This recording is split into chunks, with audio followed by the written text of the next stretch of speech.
Ngayon pong pinakahuli na part ng atin pong series, ang pamagat ng aking mensahe na i-share sa atin ay stay on track. Sabihin mo sa iyong katabi, kung gusto mo na makamtan ang gantimpala ng buhay na walang hanggan, sabihin mo nga sa iyong katabi, stay on track.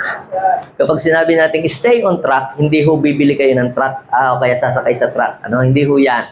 Kapag sinabi natin stay on track, ibig sabihin ay ikaw ay manatili sa tamang landas o sa tamang linya ng iyong takbuhin. Kung kayo po ay manonood ng mga race sa Olympics, mapapansin po ninyo, yung mga tumatakbo, kahit po bako-bako yung kanilang tinatakbuhan o pakurba, sila po ay nananatili doon sa linya na kanila pong pinagtatakbuhan. Hindi ho sila tumatakbo doon sa damuhan o hindi sila tumatakbo doon sa mga audience. Doon lang ho sila tumatakbo doon sa mismong oval, doon po sa linya, para hindi po sila ma-disqualify. Gayon din po tayo, bilang mga Kristiyano na tumatakbo sa takbuhin ng buhay, para po tayo ay hindi ma-disqualified sa kalooban ng Diyos, we need to stay on track. Kapag sinabi po natin stay on track, it means do not cross the line. Huwag kang lilihis, huwag kang liliko, huwag kang kakaliwa o kakanan. To stay on track means to live according to the will of God. To live according to what the Bible is saying. Kaya tayo dito, mapapansin ninyo, bakit ka puro Bible ang ating pinag-aaralan? Pinag-uusapan. Wala bang showbiz? Kasi po, yun po yung ating track. Yun yung linya na gusto ng Diyos na ating lakaran. Ang Bible, ang salita ng Diyos. Now, sabi po ng Proverbs chapter 4, verse 25 hanggang verse 27, palaging sa hinaharap ang pukol ng iyong tanaw. Ituon mo ang iyong pansin sa iyong patutunguhan. Okay, verse 26. Siyasatin mo mabuti ang landas na lalakaran. Sa gayon, ang lakad mo ay laging magiging matiwasay. Verse 27, huwag kang liliko sa kaliwa o sa kanan, humakbang kang papalayo sa lahat ng kasamaan. Ibig sabihin, stay on track. Kung gusto mong ikaw ay maging maayos ang iyong buhay para hindi ka magkaroon ng anumang disgrasya o hindi ka maligaw ng landas o hindi ka mawala doon sa kalooban ng Diyos para sa iyong buhay, you have to stay on track. Ngayon po, mga kapatid, tatlong mahalagang bagay ang ating pag-uusapan. What is the reason why we should stay on track in the race of life? Bakit ba kinakailangan tayong manatili sa tamang landas ng takbuhin ng ating buhay? Tatlong mahalagang bagay ang aking pong iwanan para sa ating lahat sa pagtatapos ng ating series na Keep on Running the Race. Number 1, ito. God's plan for your life will not be fulfilled if you do not stay on track. Sino po dito ang naniniwala na ang Diyos ay may magandang plano para sa kanyang buhay? Sino dito ang naniniwala maganda ang plano ng Diyos para sa buhay niya? Jeremiah 29, verse 11. Paborito po ba natin yung verse na yan? Talagang gustong-gusto natin yan. Jeremiah 29 verse 11, ang sabi doon ay, for I know the plans I have for you, declares the Lord. Plans to prosper you and not to harm you. Plans to give you hope and a future. Ako lang nakakaalam ng mga plano para sa buhay mo. Ibig sabihin, may magandang plano ang Diyos para sa buhay natin. Plan to prosper us. Hindi kahirapan, hindi sakit, hindi karamdaman, kundi kasaganaan. Nabanggit ko na po sa inyo dati na may tatlong nagplano sa buhay natin. Ang diablo, nagplano din para sa ating buhay. Kayo, may plano din po kayo sa mga buhay ninyo. Bawat isa sa atin, may kanya-kanyang plano. Dahil if you fail to plan, you plan to fail. So lahat tayo, kung gusto natin maging matagumpay ang buhay natin, kailangan natin magplano. Yan. Pero bakit ang ating mga plano ay hindi natutupad? O akala ko ba, Pastor, maganda yung plano ng Diyos para sa buhay ko? Bakit parang kabaligtaran yung nangyayari sa aking buhay? Ha? Dahil may isa pang nagplaplano para sa atin. Yun ay ang kaaway. Ano ba ang plano ng kaaway? John chapter 10 verse 10. The devil came to what? To steal, to kill, and to destroy.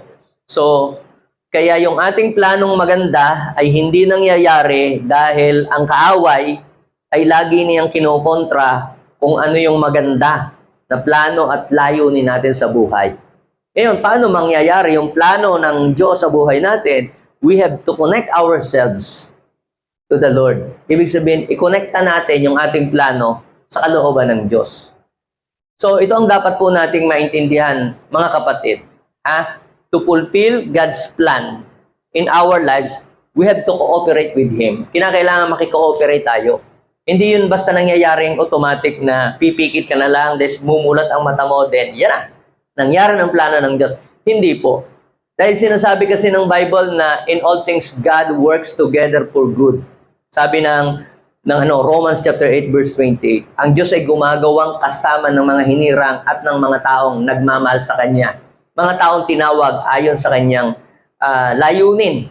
So, ibig sabihin, kinakailangan mo makipag-cooperate ka para yung plano ng Diyos maganap yun sa buhay mo. Kasi hindi ka naman pipilitin ng Diyos doon sa isang bagay na ayaw mo naman talaga kasi meron kang free will o meron kang freedom to choose.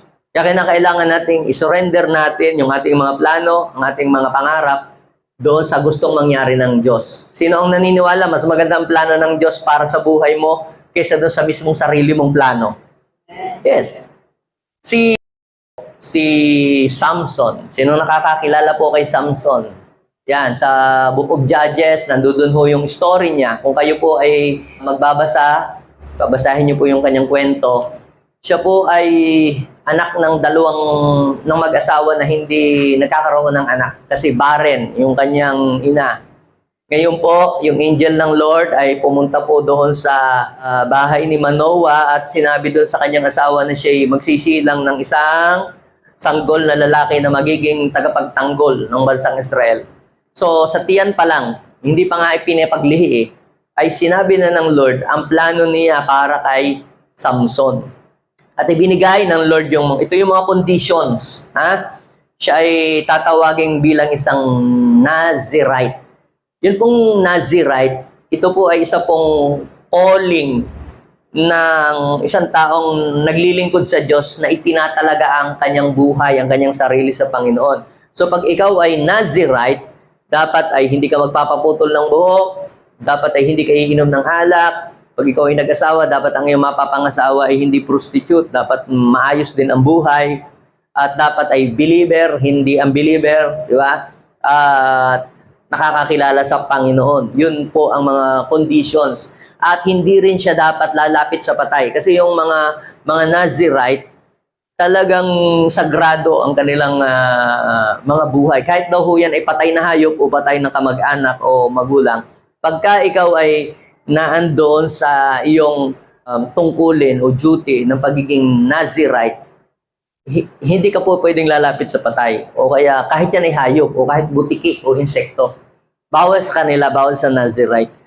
Kaya lang, ang nangyari, lahat po ng mga condition na yon ay sinalungat ni Samson. Sabi, dapat mag-aasawa siya ng babaeng malinis ang pamumuhay. Sinong kinasawa niya? Prostitute.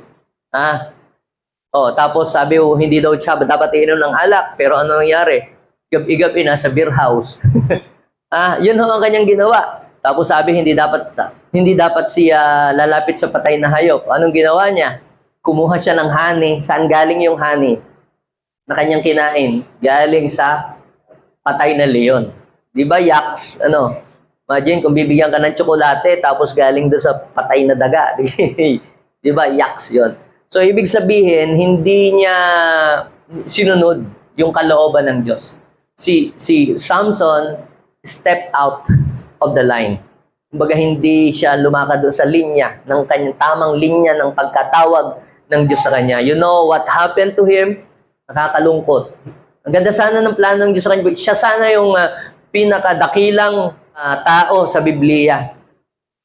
Kaya lamang po ay nasira yung magandang plano ng Diyos sa kanyang buhay. Ang ganda ng simula, di ba? Ang ganda ng simula ng buhay niya, kaya nakakalungkot ang ending. So, paano mangyayari ang plano ng Diyos sa buhay natin? We need to cooperate with Him. Then, to fulfill God's plan in our lives, we need also to stay away from the enemies of Christ. Kailangan natin tayo ay lalayo o iiwas doon sa mga taong kalaban ng Diyos. Di niyo po ba napapansin, may mga kabataan na sila po ay hindi naman sila galit sa gobyerno. Sila naman ay sumusuporta at sila naniniwala sa government. Nung sila ay makapasok ng UP, makapasok ng mga De La Salle at mga kung ano-ano mga university sa Maynila, biglang sila po ay nakabarkada ng mga taong galit sa gobyerno, mga leftists, na mga nagre-recruit para maging kaaway ng gobyerno. Ano po ang nangyari sa kanila? Hindi nila napagpatuloy ang kanilang pag-aaral, yung magandang plano ng kanilang magulang, hindi natupad. At anong nangyari doon sa mga kabataang yon? Wala, nandun na sa bundok. Namumundok na sila at sila ay galit sa gobyerno. Pero dati naman ay hindi naman. Papasin niyo po ba? Kasi po, bakit sila naging kaaway ng gobyerno? Kasi sila ay napabarkada doon sa mga taong galit sa gobyerno. I am not talking about the politician. I am talking about the government. Okay? So, magkaiba ho yung politiko at saka government. Okay? So, galit sa gobyerno, ayaw, masama ang gobyerno. Okay? Ngayon, gayon din po, sabi po ng Bible sa Psalms chapter 1, verse 1, at saka verse 2. Basahin nga natin, ano ba ang nakalagay doon? Mapalad daw po yung mga taong hindi nakikinig sa payo ng mga masasama at hindi sumusunod sa mga masasama nilang halimbawa. Hindi sumasali, hindi nakikijoin doon sa mga taong ang hangad lang pagtawanan, laitin ang Diyos. O, kaya kung ikaw dati naman godly person, pero napabarkada ka at napahalubilo ka sa isang taong satanist or atheist, isang araw, ang iyong pananaw, maging ganun ka na rin. Galit ka na din sa Diyos. So, kung gusto mong mangyari ang plano ng Diyos sa buhay mo, stay away from them. I'm not saying na bukas yung mga kaibigan ninyo na mga hindi kumikilala sa Panginoon, huwag nyo nang kausapin. Hindi ho yun ang ibig kong sabihin. Dahil meron tayong mission, puntahan yung mga taong hindi pa nakakakilala sa Panginoon at abutin natin sila. Ang tinutukoy po dyan ng salita ng Diyos ay huwag mong gawin kung ano yung kanilang mga practices. Do not copy their practices. Do not copy their lifestyle. No po? So, ano daw ang ginagawa niya? Ang ginagawa daw lang niya, nagme-meditate ng Word of God day and night. Si Judas, siya po ay isa sa 12 pangunahing alagad ng ating Panginoon. Kumbaga, primary disciple ng ating Panginoon, si Judas. At napakaganda ng plano din ng Diyos para sa kanya. Alam mo ba na siya po ay isa sa kasama sa mga hinirang na uupo sa mga pinaghandaan ng trono ng Diyos doon sa langit? Basahin niyo po yung Matthew chapter 19 verse 28. Sinabi sa kanila ni Jesus, tandaan ninyo, kapag naghahari na ang anak ng tao sa kanyang trono ng kaluwalhatian sa bagong daigdig, kayong sumunod sa akin ay uupo. Saan? Sa 12 trono upang mamuno sa 12 lipi ng Israel. So, sinong kinakausap dyan ng ating Lord? Di yung 12 at doon sa 12 kasama doon si Judas. Kaya lamang si Judas po, mga kapatid, ay lumihis ng landas. Lumiko. Judas stepped out of the line. Judas did not stay on track. Mali siya doon sa linya ng pagtawag sa kanya ng Diyos. Kaya ano po ang nangyari? Ba't siya umalis? Dahil po sa kanyang paghahangad ng mga material na bagay. So, anong ginawa niya? Dahil sa paghahangad niya sa mga material na bagay, kumampi siya o nakihalubilo at nakibarkada siya sa mga kaaway ng ating Panginoon. Sa mga kumukontra sa salita ng Diyos. sa mga taong ayaw ng miracle, sa mga taong ayaw ng healing. Ito yung mga tao na kapag nagpapagaling si Jesus sa temple, ay, huwag kang magpagaling sa araw ng pamamahinga. Malis kayo dito. Ito yung mga taong nagtaboy kay Jesus nung si Jesus ay nangangaral sa templo. Marami po dati tayo mga kasamahan na nung pong nasa JA1, ginagamit sila ng Lord mightily sa deliverance. Nung una pang talagang simula ang deliverance ay nagdi-deliverance din. Ngayon, nung pong napahiwa, umalis at sumama doon sa mga hindi naniniwala sa deliverance, ngayon po, inaaway ninyo yung mga nagdi-deliverance, sa demonyo daw po yung deliverance, dito po sa Diyos. Bakit ganun? Samantalang dati naman, ginagamit naman sila ng Panginoon. Yun po yung kagaya ng nangyari kay Judas. Kapag ikaw inapabarkada doon sa mga taong kaaway ng Diyos, isang araw, magiging kaaway ka na din ng Diyos. At dahil ikaw ay lumihis, pumunta sa kabila, di ka sabi, huwag kang liligo sa kaliwa, huwag kang liligo sa kanan. Eh, anong nangyari? Hindi yung plano ng Diyos ang nangyari, kundi yung plano ng kaaway ang nangyari. Kapag ka ikaw pala ay nasa tamang linya, plano ng Diyos ang mangyayari sa buhay mo. Pero kapag ka lumiko ka, plano ng kaaway ang mangyayari. Nakuha po ba ninyo? Kita ninyo, sabi po sa Matthew, chapter 26, 14 to 16. Basahin natin. Si Judas Iscariote daw po ay isa sa 12.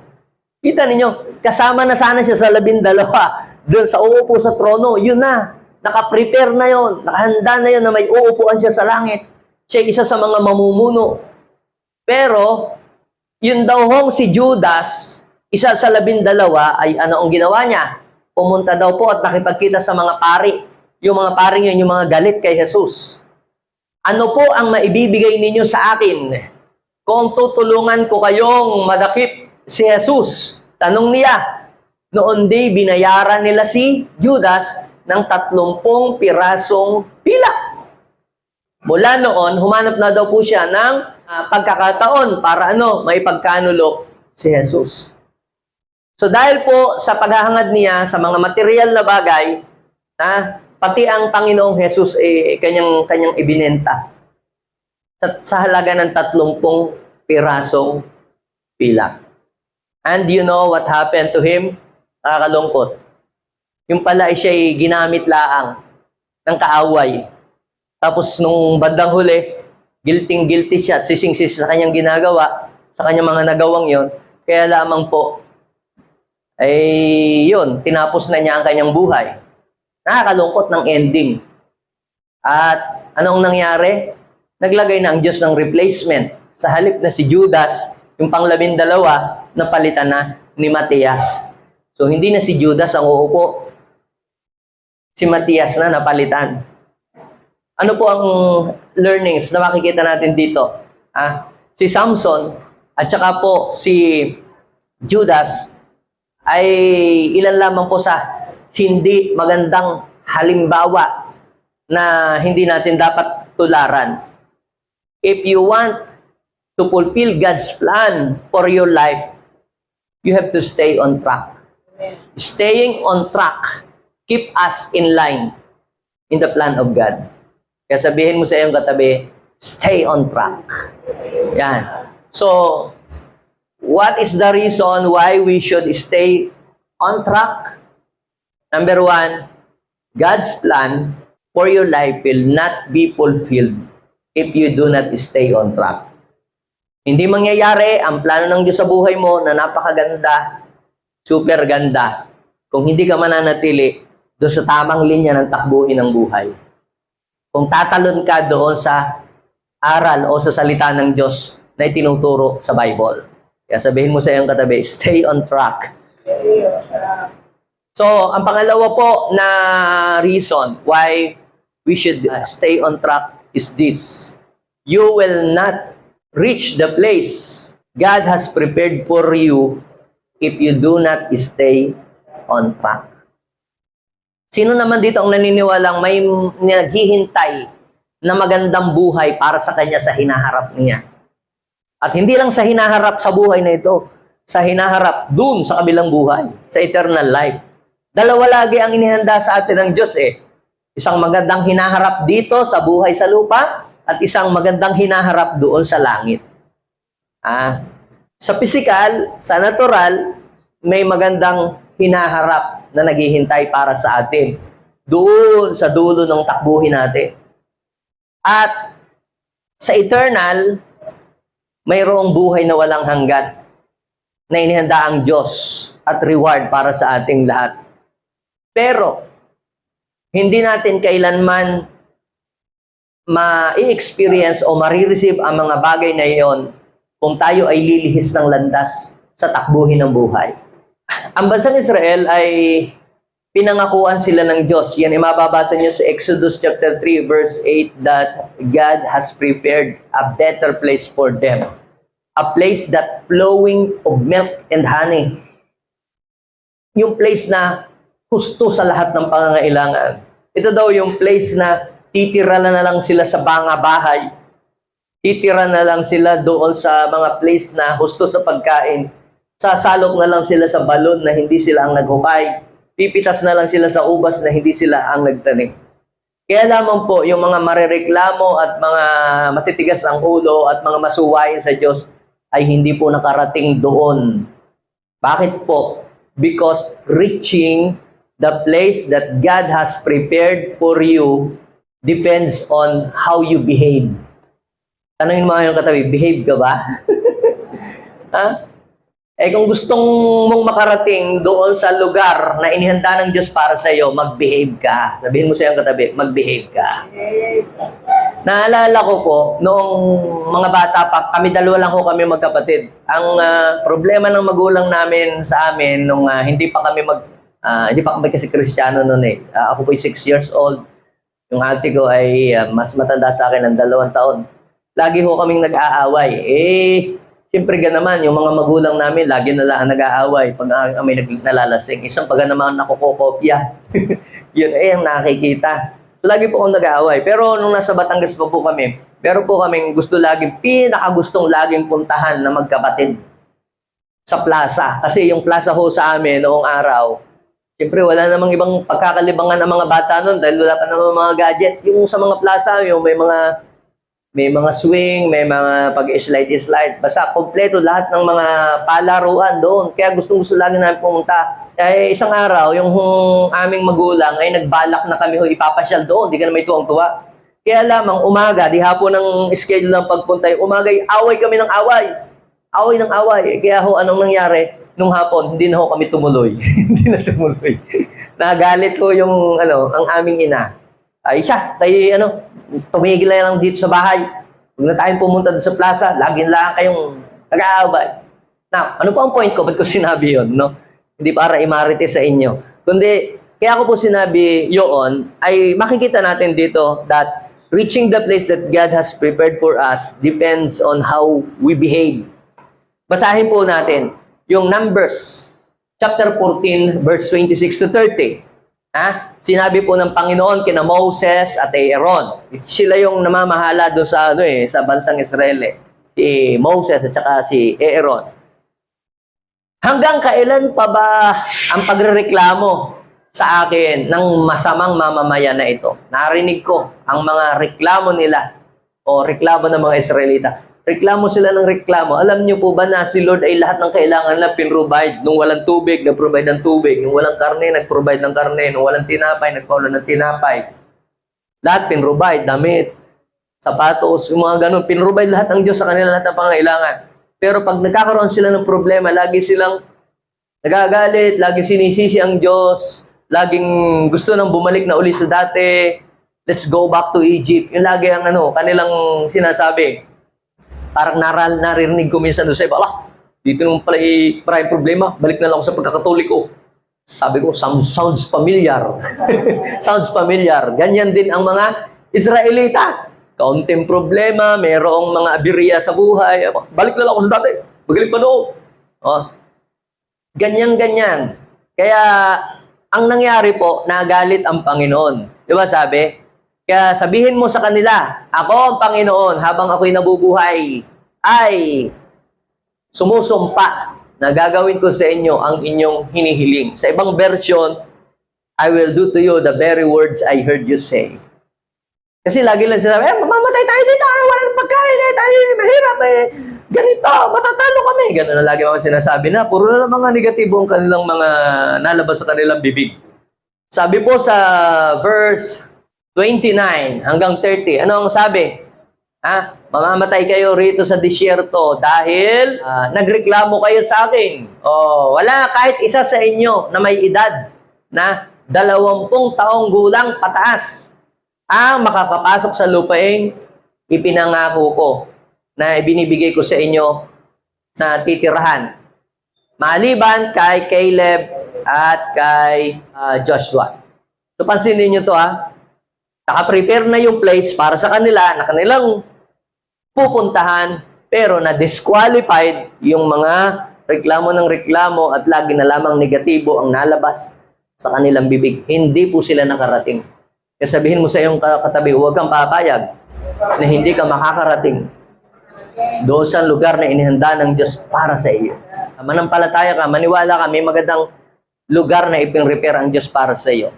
Kung parang ngayon, hindi ka komportable sa kinalalagyan mo, maaaring yung lugar na yan sa trabaho mo, o maaaring yan sa iyong sitwasyon ngayon, o maaaring yan doon sa natural mong bahay, may mas maganda pang bahay. Di ba? May mas maganda pang lugar. May mas maganda pang trabaho. Pero habang nandiyan ka ngayon at may mga difficulties, tiis-tiis lang. Sabihin mo sa iyong katabi, tiis-tiis lang. Kahit maliit ang sweldo, magpasalamat ka sa Diyos. Yung iba, binigyan na ng tinapay. Walang palaman. Binigyan ng palaman. Wala bang pantulak. Wala bang juice. Nagpabukal na ang Diyos ng tubig. Ganun pa rin. Wala bang yelo. Wala nang katapusan na pagrereklamo. Magpasalamat ka. Sabihin mo sa iyong katabi kung anong meron ka ngayon, anong nasa kamay mo ngayon. You must be thankful. Dahil ang Diyos din pala naiinis. Kung ikaw nga, naiinis nga doon sa mga makukulit. At reklamo ng reklamo. Ang Diyos ganun din. Sobra. Hindi mo na malaman kung anong gusto ng mga yan. Kaya sabi ng Lord, wag na nga kayo. Makakapunta doon. Ang makakapunta lang, yun lang si Joshua at saka si Caleb. Yun lamang Joshua generation at Caleb generation. Yung mga bata, pamula 18, pababa. Yung mga hindi nagrereklamo. Yung mga masusunurin. Pero dahil kayo, masusuwayin. Kayo lagi na lang kayong reklamo ng reklamo. Hindi kayo makakarating doon. So nakakalungkot, pati si Moses, hindi nakarating. Ano bang ginawa ni Moses? Sa inis ni Moses, yung 10 Commandments, yung bato, binagsak. Nagdabog din siya sa harap ng Panginoon. Kaya siya, hindi ka makakarating. Sa ginawa mong yan, pati ikaw, hindi ka makakarating dun sa inihanda kong lugar. Kaya ang ginawa ng Lord kay Moses, pinaakyat na lang sa bundok. Yan, tingnan mo na lang, tingnan mo, tanawin mo. Diyan sila pupunta sa lugar na yun, na magandang lugar. Pero hindi ka makakarating. Kaya sabihin mo sa iyong katabi, huwag kang papayag na hanggang tingin ka na lang. Dapat matungtungan mo. Amen? So, ano ang dapat? You must behave. Kapag dumadaan ka sa mga pagsubok at problema, mag-behave ka. Amen? Kapag wala, sa kagipitan, mag-behave ka. Yung mga may jowa, mag-behave kayo. Amen? Pinag-aaral ka, mag-behave kayo. Dahil baka hindi ka makarating doon sa inihanda ng Diyos na lugar para sa iyo. Yun. So, pag pinag-aaral ka ng magulang mo, mag-behave ka. Kita nyo, ang mga magulang, ang gandang plano, di ba? Pero ano ang nangyari? Nabubulilyaso. Kasi hindi sila nag-behave. Kamusta ang ating asal? Yan. Kapag malayo tayo sa atin, wala ang ating mga magulang, di tayo kita. Diba? Dapat behave pa rin tayo. May nakakakita man o wala. Dahil ang Diyos ang nagre-reward sa ating mga buhay. Diba? Siya ang gumaganti. Then, aside from that, reaching the place that God has prepared for us depends on how much we value it. Depend on how we behave, and depends on how much we value it. Kung paano mo ba pinapahalagahan ang mga espiritual na bagay, ang mga bagay na para sa Diyos, ang mga bagay na nilalang ng Diyos. Yun dapat mga gifts ni Lord, mga blessing ng Lord na meron ko ngayon. Lahat ng bagay na meron tayo, sa Diyos lahat yun Spiritual man yan na gift, o yan man ay natural gift or mga natural blessing, yan lahat ay galing lahat sa Diyos. Pero paano ba natin ito binavalue o pinapahalagahan? So, paano ba natin pinapahalagahan ang gawain ng Panginoon? Paano ba natin pinapahalagahan yung kanyang calling? Kung tinawag ka sa ministry o may pinapagawa ang Lord sa iyo, paano mo pinapahalagahan iyon? Doon po sa Lucas chapter 14, verse 17, ang sabi po ng master doon sa kanyang servant, tawagin mo na yung mga guests, tawagin mo na yung mga inanyayahan. Because everything is ready. Handa na ang lahat. Sabihin mo siya ang katabi, nakahanda na! Handa na! Ikaw na lang ang inihintay. O, pwede ba ka mag-declare ka sa yung katabi, nakahanda na ang bagong bahay. Nakahanda na ang bagong sasakyan. Amen! Nakahanda ng malulutong na pera. Ganun. Nakahanda na ang mga blessing na inilaan ng Diyos para sa iyo. Diba? Nakahanda na ang trabahong maganda para sa iyo. Kaya lang, bigla kang hindi ka nagtapos, nag-asawang bigla.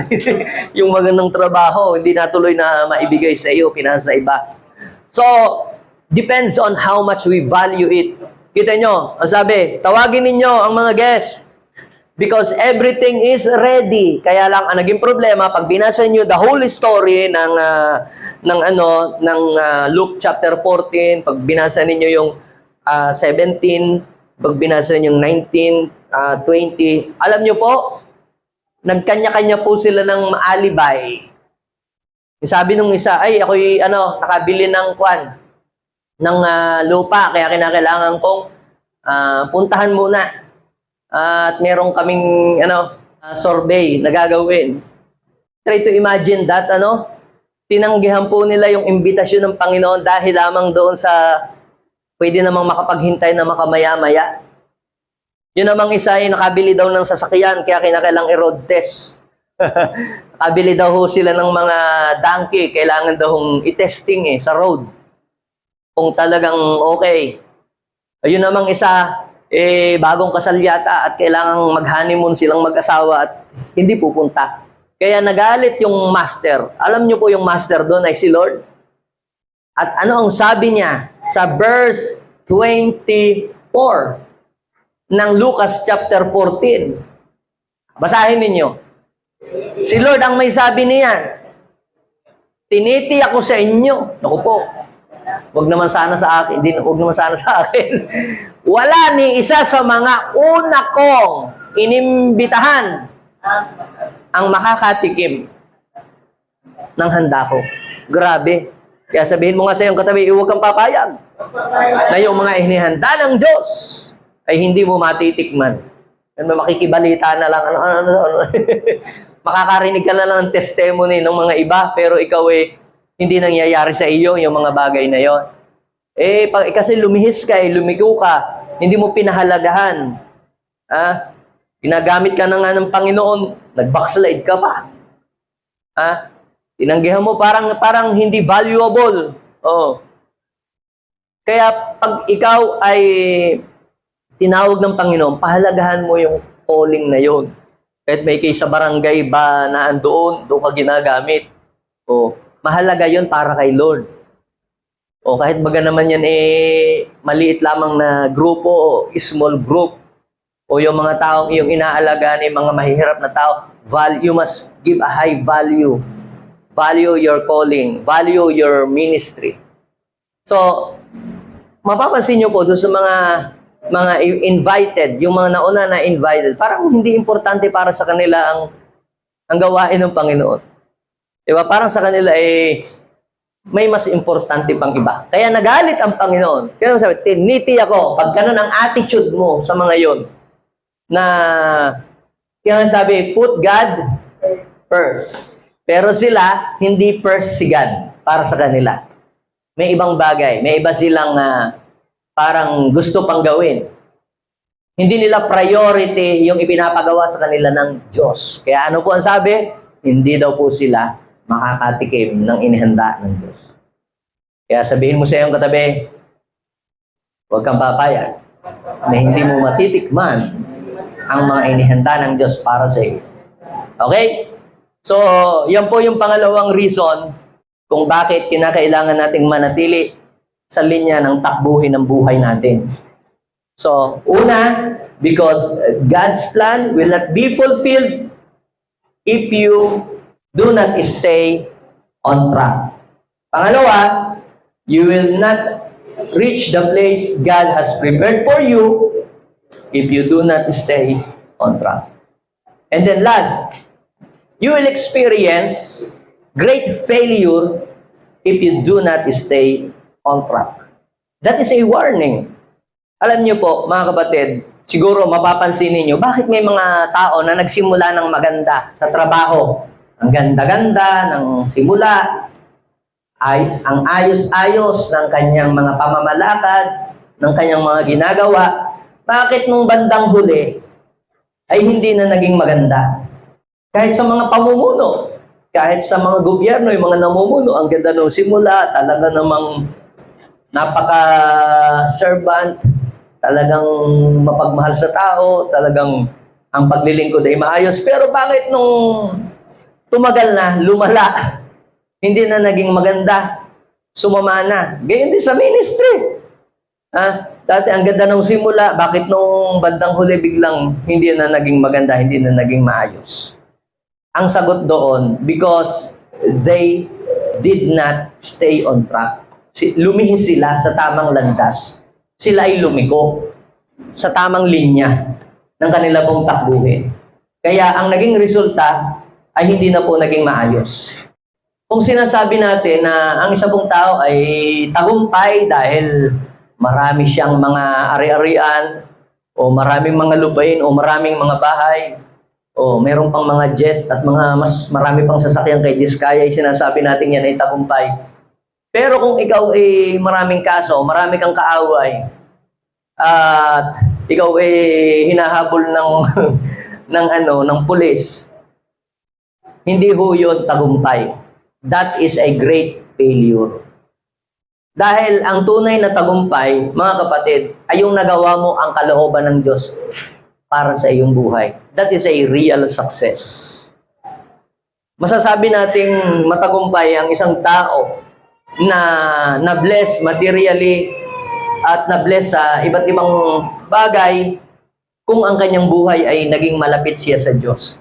Pero kung siya ay napalayo sa Panginoon at siya ay naligaw ng landas, kapatid, that is a great failure. Sabi po ni King Solomon. Sino ba si King Solomon? Si King Solomon po, noong una, in love siya kay Lord. Kaya nga ang tawag sa kanya ay si Jedediah. Ibig sabihin ay iniibig siya ng Diyos. Mahal niya ang Panginoon. Iniibig niya si Yahweh. Pag binasa niyo po yung kwento, iniibig ni Solomon si Yahweh. Nag-worship siya kay Lord, nag-o-offer pa siya kay Lord ng daan-daang handog. Lagi siyang nag-worship. Kaya, alam niyo po, dahil sa pag-ibig niya kay Lord, instead na humingi siya ng material na bagay, hindi siya humingi ng material na bagay. Ang hiningi niya ay karunungan. Nung ibinigay ng Diyos yung karunungan, nung ibinigay ng Diyos din yung kayamanan sa kanya, naging sikat siya, nakilala siya sa buong mundo. Ano po ang nangyari? King Solomon stepped out of the line. He did not stay on track. Lumihis siya doon sa takbuhin. Kaya nga sinabi siyang sumulat po niyan. Proverbs chapter 4, verse 25 and 27. Bakit? Lesson na sa kanya eh. Ayaw niya nang maulit sa iyo at sa akin. Kaya sinabi niya, palaging sa hinaharap ang pukol ng iyong tanaw. Siyasatin mo ang landas na iyong lalakaran. Di ba? Huwag kang lilihis sa kaliwa o sa kanan. Humakbang kang papalayo sa kalikuan. Bakit? Kasi yun ang na-miss niya. Lumihis siya. Lumiko siya. Kaya doon sa mangangaral or Ecclesiastes chapter 1, verse 2 and 3, itong sabi niya, walang kabuluhan, sabi ng mangangaral. Si Solomon ho ang nagsasalita dyan. Sabi niya, walang kabuluhan. Tunay na walang kabuluhan. Ang lahat ng bagay ay walang kabuluhan. Lahat pala ng achievements niya, walang kabuluhan. Ano ang pakinabang ng tao sa pagpapakahirap niyang magtrabaho sa mundong ito? Bakit niya sinabi yun? Vanity Vanity. Walang kabuluhan. Alam niyo po, kahit pala ikaw ay maging pinakamayamang tao, pinakakilala at sikat, pinakamatagumpay, pero kung ang buhay mo pala ay nahiwalay ka sa Panginoon, nalayo ka sa Diyos, all those things are vanity. Walang kwenta. Wala din.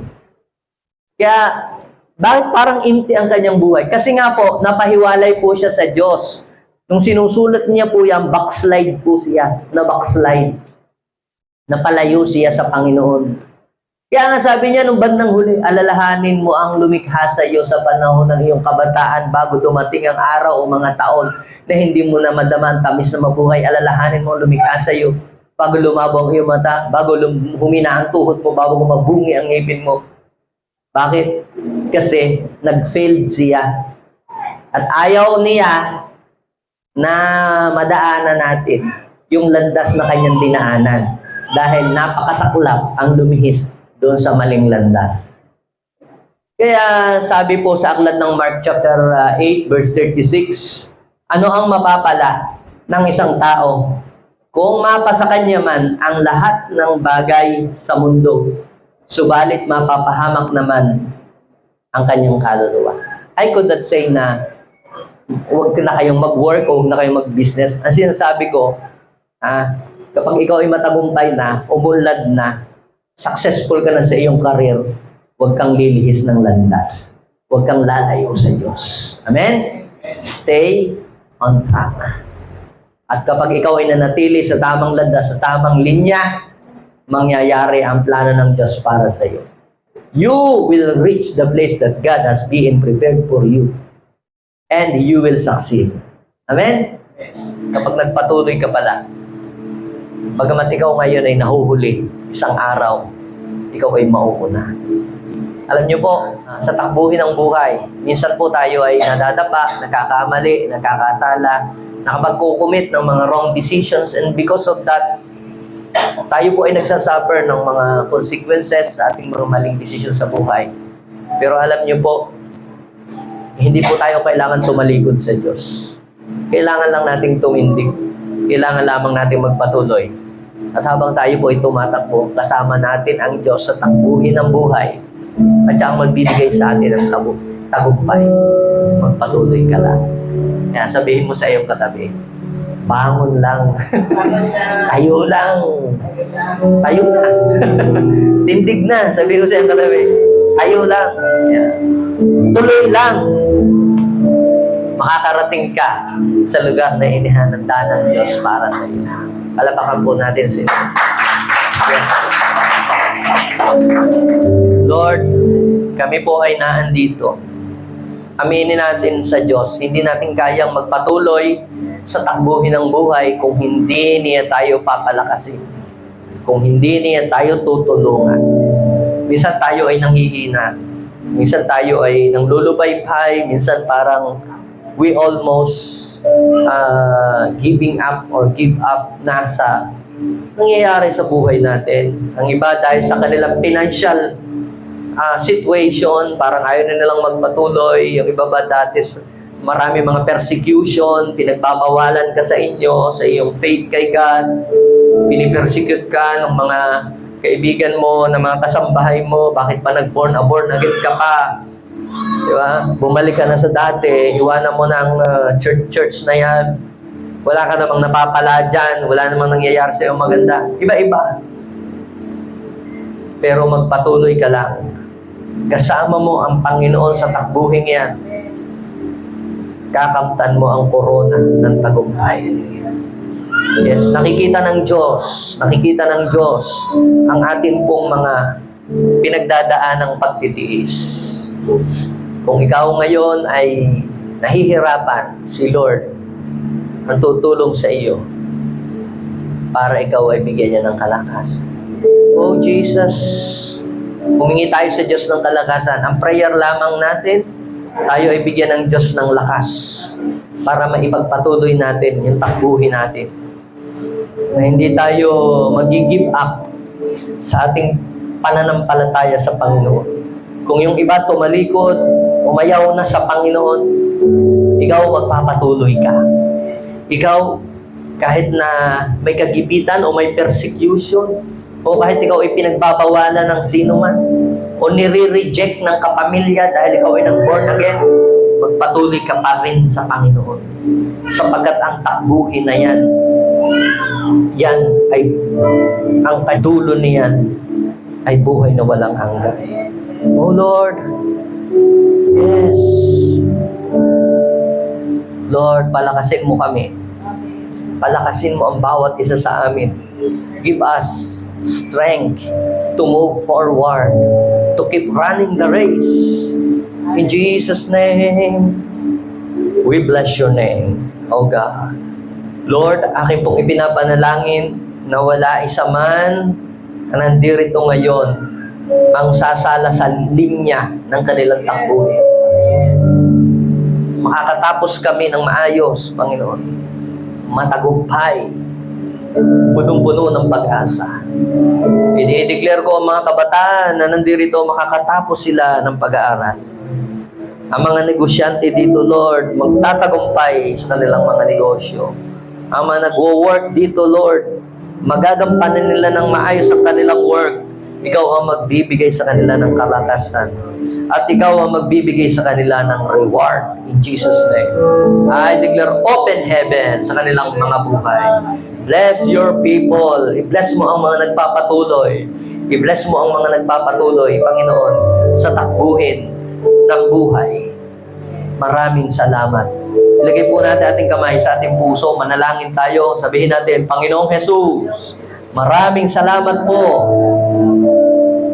sa iyong salita na nagbibigay ng kalakasan sa akin para ako'y magpatuloy sa takbuhin ng buhay. Palakasin mo ako palagi ng iyong mga salita upang magawa ko kung ano ang kalooban mo sa buhay ko. Maraming salamat. Maghari ka sa puso ko. In Jesus' name, Amen and Amen. Ako na lang magpe-pray, Lord, sa pag-uwi ng inyong mga anak, kami ay may panibagong sigla at lakas na nagmumula sa inyo. Maraming salamat. In Jesus' name, Amen.